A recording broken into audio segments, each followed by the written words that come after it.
Welcome to Real Judaism with Rabbi Klapper. Unfiltered wisdom for Jewish life. We are here in Chelik Bey's Perek Hey, Daf Samach Hey, towards the bottom. As we just started to discuss last week, Perek on Akum Shabbos. Why is a goy chayav misa if he keeps Shabbos? So we began discussing last week how a goy is also to have his own religion, and specifically in his own religion he can't make his own holidays. Why is a holiday where you don't work? Why is that so significant? So we were discussing last week that it's so significant because work is what sustains this world. If people wouldn't plow the field and plant, people wouldn't do the necessary things that they would need to live, then they would die. Right? If you don't have somebody running the power plant, we're not going to have power. If you don't have people running all the different facilities that people need, then civilization will come to an end. So everybody, there has to be work.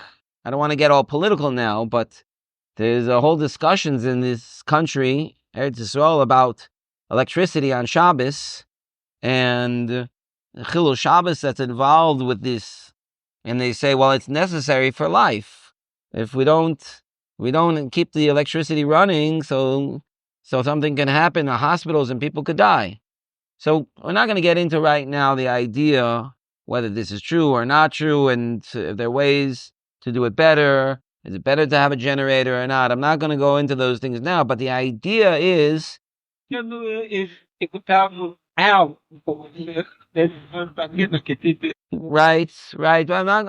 The general idea is that we need to work in order to live. If we stop working, then we won't be able to function. We're going to die. That's what's going to end up happening.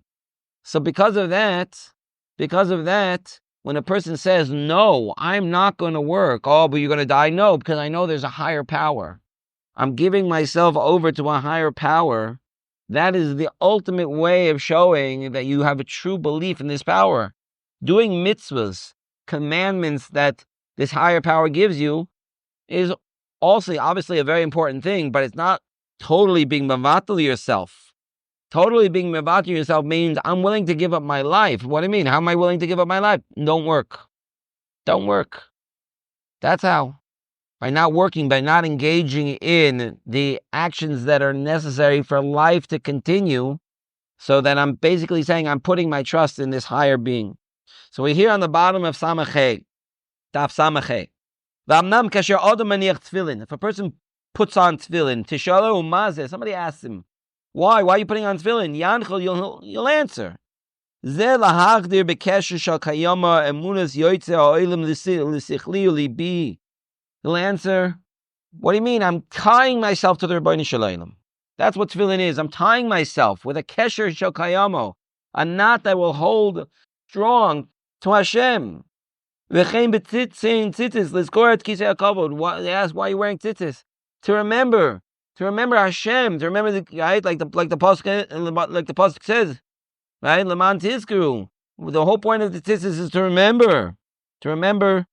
Like the Midrashim say, the person should look at the Techeles, and you'll see the ocean, and the ocean will remind him of the sky, and the sky will remind him of the Kisei Shel Kavod.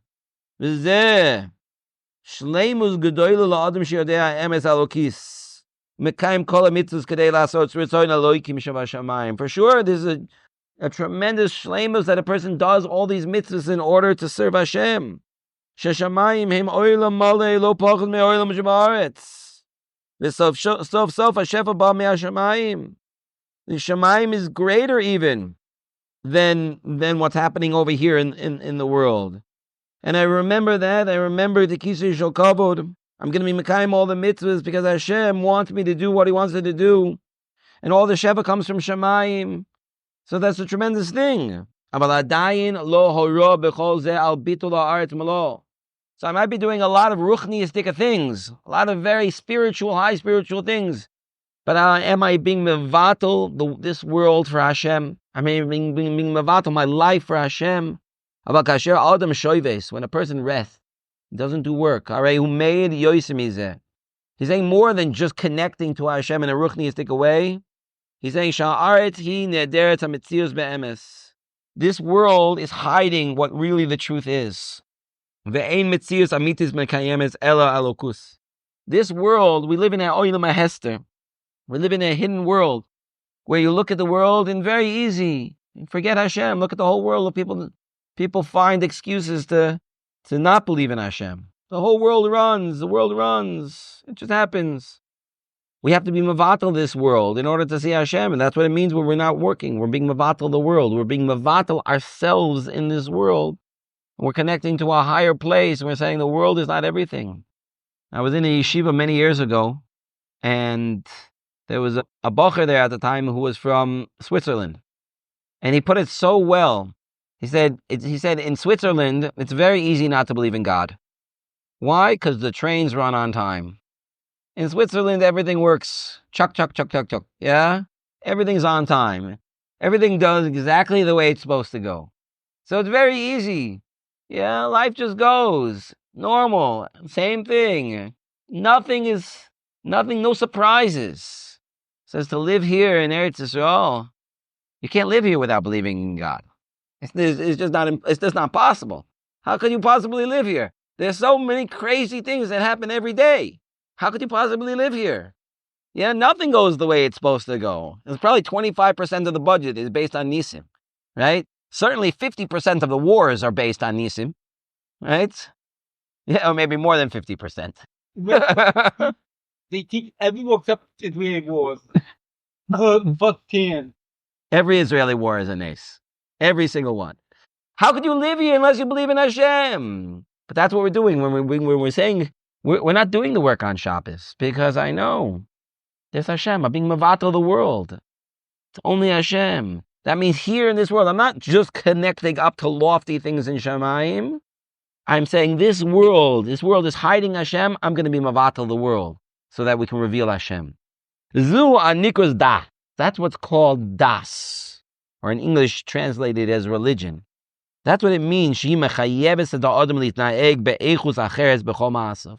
to act in a different way. You have to behave differently. It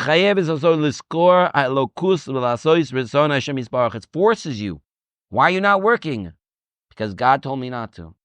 And but you're not going to have food. Hashem told me not to, and that's it. That forces you to recognize Hashem and everything that you do in life. What, are you kidding me? You're going to go a whole week without work? 2 weeks in the year, you're just going to go without not working? You're not going to answer any phone calls? Am I going to be Royasim and Bracha? But there are many people, even if you, technically speaking, because of the Davar Ovid or because 8 million other things, you have a heter to work on Chol HaMoed. Many don't. They still don't.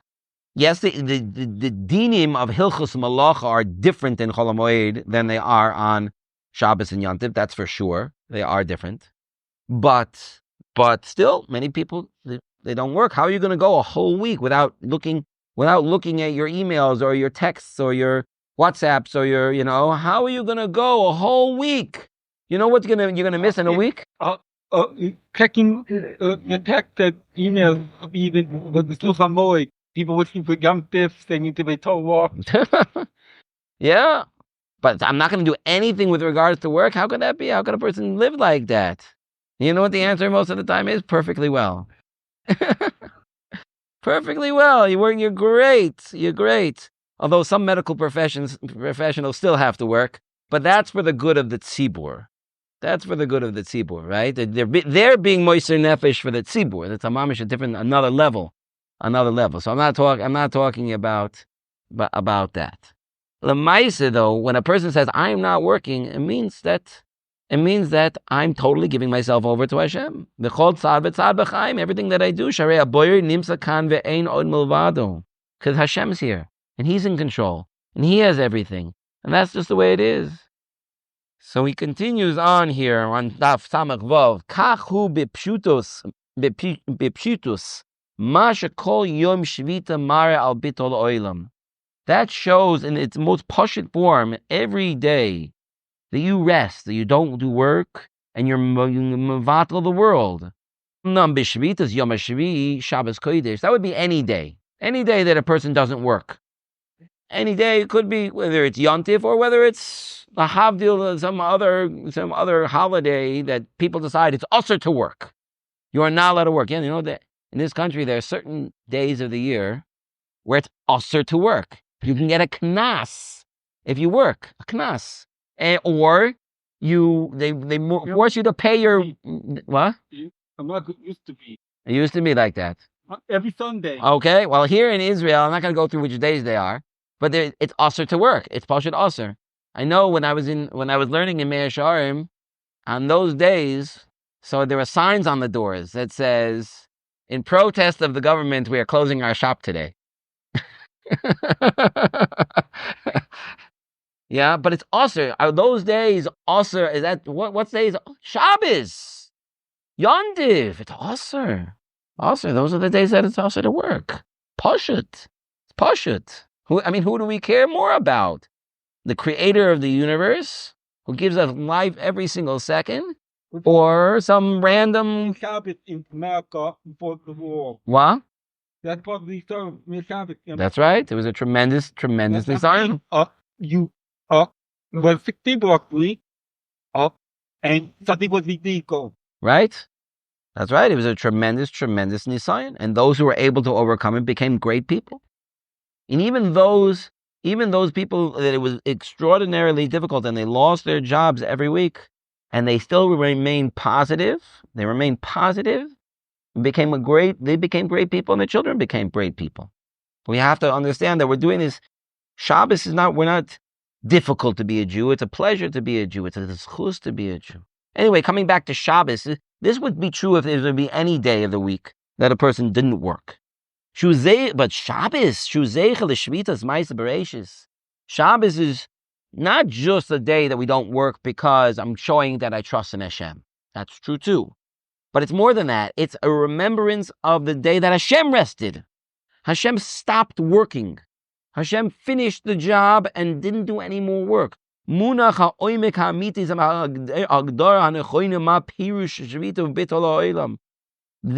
lies, in Shabbos, lies the parameters, the explanation, understanding of what it really means, bittul ha'olam. What does it mean to rest? As we said many times in the past, the resting on Shabbos showed that creation came to an end. If creation came to an end, that means that creation had to have a beginning. It means there was nothing before that. So that's why it shows Yesh Me'ayin. That's what Shabbos shows me. Acher v'ha'olam hu mechudash memela ein lo metzias klal u'umas michadsho u'kol hamizbar le'el be'ezus Hashem. Everything that we explained before, that the world is new and created from nothing, that was all seen in Shabbos. I'm just going to take a side point now over here because I was reading something about, people. There's some people out there who are very concerned with the issue of how science interfaces with Torah. It's a very, very big concern to a lot of people. One of the big issues is what is the age of the world? What is the age of the universe? That's a big concern because we know the world was created in 6 days, and we also know that since then, it's only been be'erech, 5,783 and a half years. So how can the scientists claim that the world has been around, the universe has been around for billions of years? This is a big issue. And now I'm not going to go into different answers and this and that. I'm not interested in doing that. Certainly not now. But if you think about it for a second, if they say the universe is 15 billion years old, you can always ask the question, and what was before that? What was before the 15 billion years? What was there? There has to have been something, like what was it? What was the first minute of those 15 billion? What was it? So based on what we've learned already in the past, the Greek philosophy, which it seems is carried on through the ages, is that it was always there. It's not just 15 billion years. 15 billion years is maybe the universe as we know it, as we see it. But before that, there was other things. What was there? There was just matter floating around, bumping into each other until something happened. How did that thing happen? Big Bang. There's a Big Bang theory, right? I think I maybe mentioned it here in the past. My one of my rebbeim, Rav Moshe Avrik, Zecher Tzadik Levrocho, passed away a couple of years ago. COVID wrote a book on atheism. It's a quite funny book because he loves showing how each one of the theories makes fun of the other one. All these theories make fun of each other.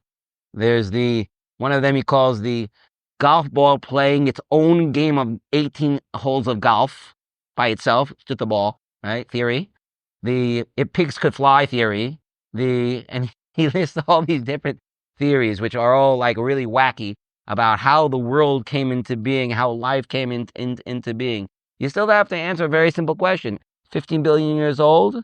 What happened before that? 15 billion is a number. That means there had to have been something before it. You have to answer that question. What was before it? So the Greeks, like we discussed here, said there was no before it. It's not even limited to 15 billion. It's forever. It always was, which basically turns the physical universe into its own God, so to speak. But for those who need to understand that science has proven it's 15 billion, okay, fine, science has proven that. So what happened before the 15 billion? What was that? What did science say about that? And were they able to prove anything before that? There had to have been some answer to this question. And the answer is, we know, yeah, Hashem made it. So whatever number you want to put in, you can argue that 15 billion fits into 6 days or anything like that. We know that Hashem did it. Hashem did it. There's something above nature. There's something above the rules of nature. There's something supernatural. And they're not bound by these rules. If they're not bound by these rules, that's what it means, Yesh Me'ayin. The power of Chiddush is so great that they're not bound by human logic. And therefore, the answers are out there that are beyond me. But you have to believe in God in order to do that, and you have to believe in the koyach of Chiddush. And that's what Shabbos shows. Continuing in this paragraph, the paragraph that started Kach.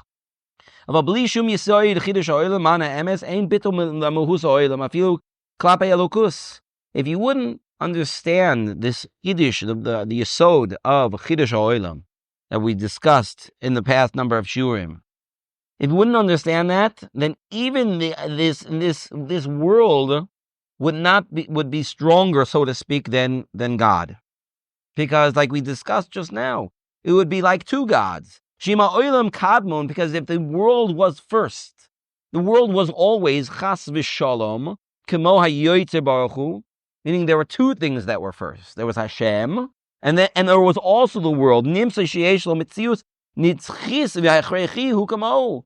That means it would be eternal, just like God was eternal, and therefore God wouldn't have any power over it or it over God. It would be almost like they're the same. Chas v'shalom. V'lama yitbata klio kenegdo. Why should we be mevatel it? It's real. It's not hiding anything. It's real. It's real just as much as God is real. But only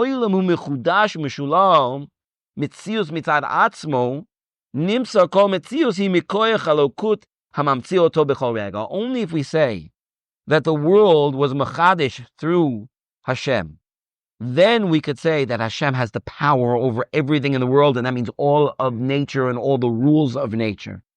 Then we could be mevatel the world. That's what Shabbos shows us. There's one day that shows us that God has power over the world, because God created the world. The world was not here first. God created that world. That day, that shows that day that Hashem finished creating the world, which shows that He created it Yesh Me'ayin. That day is the ultimate day to show that there is no world except in the Ratzon Hashem, because Hashem created it. And that's why Shabbos is the foundations of all of a true religion, true belief in God and connecting to God, because we are being mevatel everything and only focusing on Hashem. And we can only do that by showing that Hashem did that. Hashem created the world, and therefore He has the power over that world. And on that day that Hashem showed that, that's the day that we do it as well. That's the way that we're mevatel the world, to show that there is only one.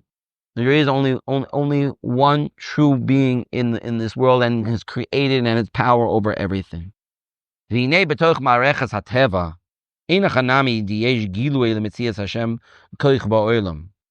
you look in nature, you can see revelations of Hashem in this world. Like the pasuk says, the heavens tell over the kavod of Hashem. It's an amazing thing. You think about how the world runs. It's quite remarkable. Why does this happen? Why does that happen? Even the natural things in the world. The natural things in the world, you can look around. Yeah, you can see Hashem's hand in them. But the idea of Yesh Me'ayin, it doesn't exist in this world. You don't see an example of it in this world. There is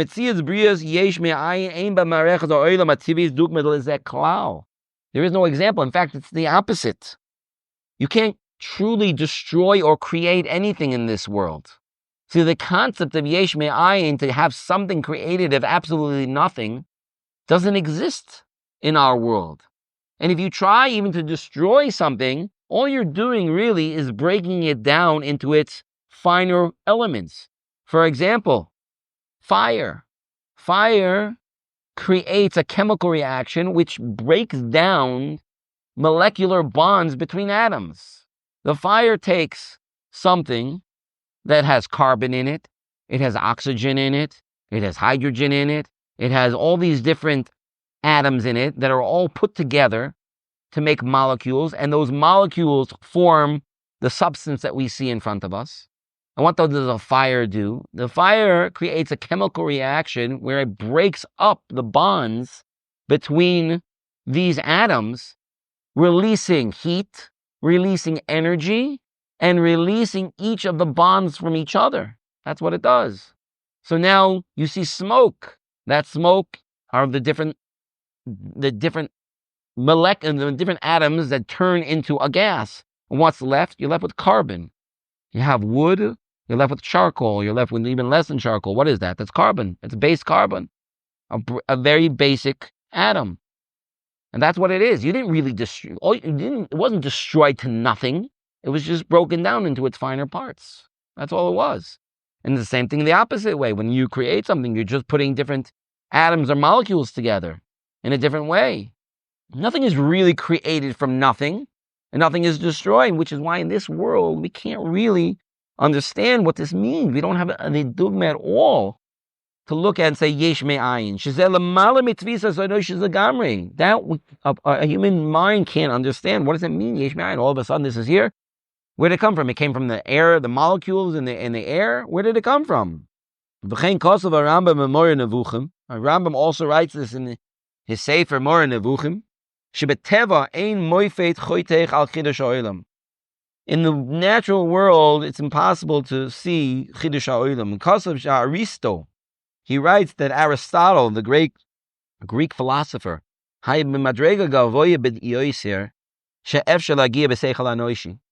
was on the highest levels from a mental perspective, from an intellectual perspective that a human being could reach. Beli nevuah v'Torah, without having nevuah and Torah, meaning the highest level a person can reach without nevuah and Torah. If a person has nevuah and Torah, it can reach even higher levels.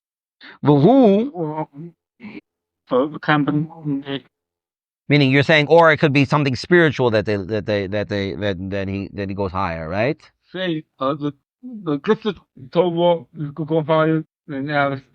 Yeah, for sure.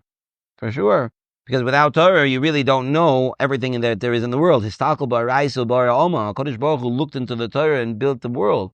So if you don't know Torah, so how do you know what the world is? You might have observations. You might be very smart. You might come to the same conclusions even that the Torah comes to, but you won't know firsthand. You're not looking at the blueprint. Do you know what it's like? It's like you go into somebody's house and you look around the house, and you draw your own blueprints based on what you see in the house. How close are you going to be? You could be close. You could see they put a light fixture over here. They put water over there. They put the gas over here, But you really know what's going on beneath the surface? You really know which way the lines are going? Do you really know every single little thing? You know all the intricacies, everything? No. Surface level, probably, yes, you do. You can see, but you don't see what's beyond, what's behind, which is why the person who looks only in with his intellectual, without understanding the Torah, will not ever reach a pure understanding of really what the world is. Aristotle didn't understand the concept of Yesh Me'ayin. Because the truth is that just a human mind can't understand this. It can't understand it, which is why Aristotle couldn't understand it. Somebody who is very, very bright, somebody who has a complete control over the power of their mind, they still can't understand it. Chiddush of Yesh Me'ayin. It's something that comes before nature. It's something that brought into being all of existence. And herein lies the end of this parak. Lachein akum she'ein lehem Torah eina shaychim lekol soida chiddush. The ideas of the foundation of Chiddush, of Yesh Me'ayin in the world doesn't apply to a goy because he doesn't have Torah. Torah hu me'ala teva. Hu atzmam betoicha teva. Torah is above teva, Torah is above nature, and a goy is in nature. That's why the goyim said, don't make up your own religion. It's not for you. You can't understand it. You continue working. Don't you continue working. Don't do a bittul to the oilam. Yirak Yisrael Chaim the Malam in Teva. Only the Jewish people who live above Teva, who live with the Torah, Hainu bittul Teva mikoyach yisoid chiddush. They have the ability to understand the concept of bittul Teva, of what it means to be mechadish something from nothing. Aval goyim kol mitziyusam hi betoicha teva. Goyim, they live in the natural world. V'asur lahem levatel oso. They can't be mevatelit. Mishum shelo nitan lehem ha'mayla min hateva. They weren't given this opportunity. V'im came meila. Came to call Yisoid HaShabbos. Hu laharois al Chiddush ha'olam. Since the idea, like we discussed in this chelek, the idea, the Yisoid of Shabbos itself is to show the Chiddush ha'olam. To show Hashem stopped working because He created everything, and now it comes the end. Like we said, Vayechulu Hashamayim ba'aretz, the world stopped. And who stopped it? Vayechal Elokim, Hashem stopped it. It means the world creation is over. Einim shaychim l'shvita klal. The goyim, they don't have this, and therefore they're not shaykh. They're not shaykh to shvita at all. They don't have Chiddush ha'olam. Rak b'nei Yisrael shekibul et ha-Torah heim l'malim min ha-teva. Shoymrim Shabbos. That's why they are Shoymer Shabbos, like we discussed in the past. A Jew who's connected to the Rebbeinu Shalom is called a Shoymer Shabbos. That is why a goy is not shaykh. This idea is above them. The idea of Chiddush ha'olam is above a goy. You can't understand it. There's no point even to try to fight with them about it. People who would learn this parak, they wouldn't have as big of a deal dealing with science. Of course, science decides what they decide because they don't have the koyach to understand even more. So why do we have to lower ourselves? Why do we have to lower ourselves to try to understand them? You know what it's like? It's like purposely making yourself stupid in order to try to understand a stupid concept. If I would know that the concept is missing a whole load of different.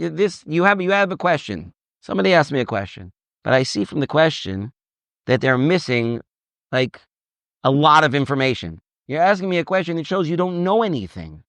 So am I supposed to try to answer you for myself using your information? No. I'm supposed to bring myself more information, and the more information I have, the better I will be able to understand it. I'm sorry that you can't understand it because you don't have that information. So when the Goyim come and they say, oh, the world is like this, the world was like that. The world is 15 billion years old. It was always here. It's because they're lacking information. Why are they lacking information? Because they can't understand. We don't have to lower ourselves to a place where you can't understand, because we are in a place where we can understand. And being that we can understand, so we can understand that there's a Rebbeinu Shalom who created the world out of nothing, and that is the yesod of the whole world. That's the yesod of the whole world, and that's what we're commemorating every single Shabbos. Hashem gave us a world from nothing. In the next parak, we have a little bit more to do in this parak, but in the next parak, we're going to take it another notch up. We're going to talk about how, because this is shaykh to Klal Yisrael, Hashem made it that we have a special connection to Hashem directly. There's a special, it's not just we have the knowledge, but because we have this knowledge, we're now even more directly connected to HaKadosh Baruch Hu, not just through the knowledge, but like he says, it's a bris ava. Okay, we can stop over there. Go ahead.